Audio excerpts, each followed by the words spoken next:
वफाकी वज़ीर पेट्रोलियम अली परवेज़ मलिक का कहना है कि फ्यूल की कीमतें रोज़ाना की बुनियाद पर बदलती हैं, वो सिर्फ अमल दरामद करते हैं। वज़ीर आज़म की सरबराही में कायम कमेटी का माहाना बुनियादों पर इजलास होता है।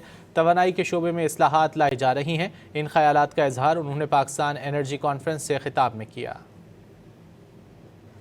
Platform of Cabinet Committee on Energy, which is headed by the Honorable Prime Minister, has been reactivated, regardless of whether we have any agenda or not.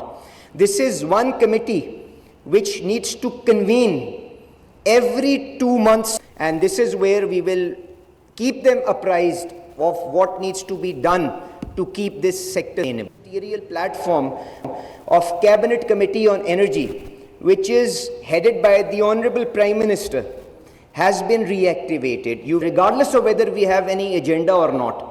This is one committee which needs to convene every 2 months, and this is where we will keep them apprised of what needs to be done to keep this sector sustainable.